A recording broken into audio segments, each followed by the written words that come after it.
Ask most enthusiasts, and the rubber bumper MGBs are generally less desirable owing to their lifted suspension and the controversial front and rear end changes. But put the right adornments on it, and can the rubber bumper MGB be just as good and in some cases more desirable? This is the MGB Jubilee, and I reckon if you pick this one, it can.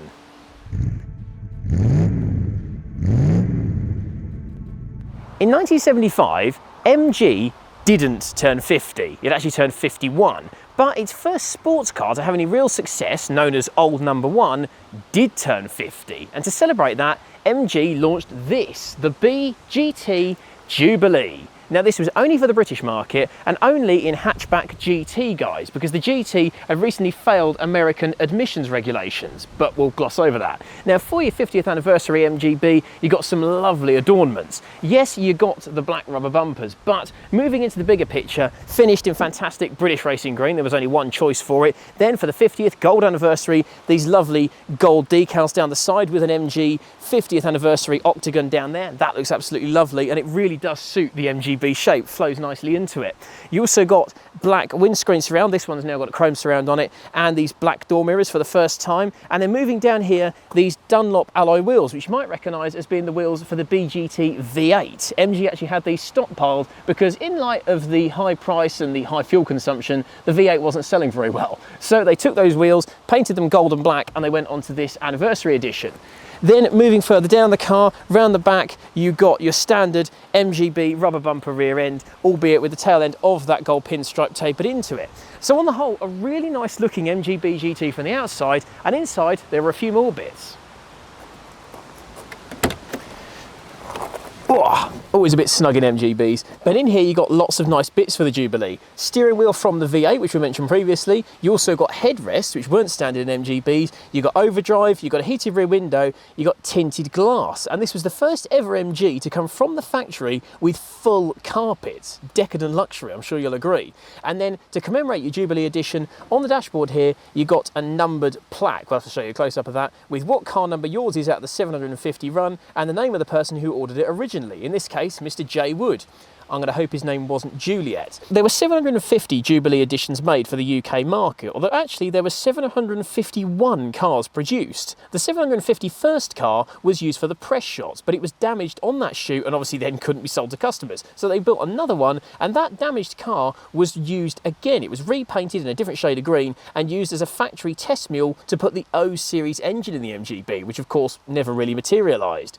But what did materialise was the BGT Jubilee here, and I think this is probably the nicest rubber bumper MGB, if not one of the nicest specs of MGB, full stop. It looks absolutely gorgeous, really classy, and it still turns heads at classic car shows and even at MG Owners Club shows. They've put these on at the NEC and people have poured around them. They're really sought after. They're probably the most valued rubber bumper MGB apart from the later V8s, and I think it looks lovely. The question is though, it might look the part, but how does it drive?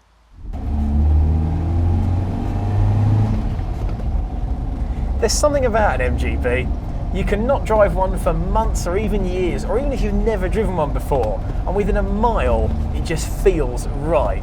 Everything about it, the short and snicky gear change, the driving position that you just naturally fall into the right place, the steering, the wheels in exactly the right place, and the steering itself feels great. It's sharp and nimble and direct without feeling too twitchy or nervous. Even the suspension, it's well damped enough to soak up a pothole British road, but it's not so soft that it feels like this wallowy beast. And even in rubber bumper guys like this Jubilee, it still feels great. Yes, the rubber bumper cars aren't quite as low or as sharp or as direct as an earlier chrome bumper car, but who really cares? Once you're driving it on a rough British road, you'll be grateful for that extra bit of softness and compliance anyway, and it's still great fun to chuck around. The little B-Series engine belies its saloon car origins to be surprisingly revvy and lovely and tuneful as well, and plenty brisk enough, fast enough to be fun. That's what the MGB is all about, and that's why it's so loved to this day. It's great fun.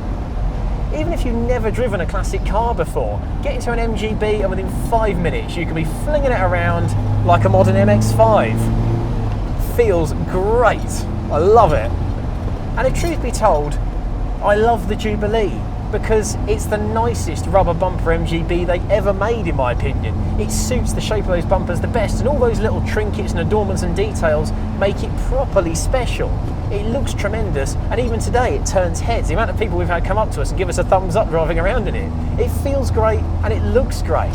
And I think if you're bothered by this kind of thing, it's going to be the best collector's piece as well. Because whereas a standard rubber bumper GT will cost you 4 or 5 grand for a half decent one today, the Jubilee can be twice that when they come up for sale. Because yes, they made 750 of them, but they're rare and they're highly prized amongst MG enthusiasts. We've seen really mint ones go for nearly £20,000 in some cases. And they deserve it because they are so special. They're delightful to look at and huge fun to drive. It's brilliant. Is the BGT Jubilee the best MGB ever? No, of course not. It's not the fastest, it's not the prettiest, it's not the nicest to drive. But it combines all those things. It's fast enough, it's still very pretty, and it's still great fun to drive. And being a Jubilee edition, it's special. It's got that extra bit of cachet and collectability and standout factor for still half the price of an equivalent special version of a chrome bumper car. The Jubilee then might not be the MGB of choice, but I'd say it is the rubber bumper car of choice. It's celebrated 50 years of MG sports cars, and today, as a classic, I would say it's the gold standard.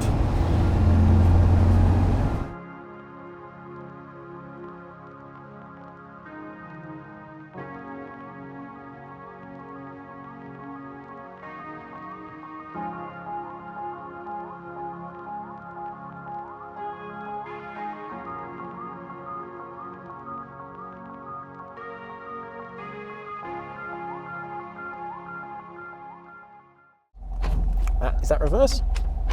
I hope so. Yep.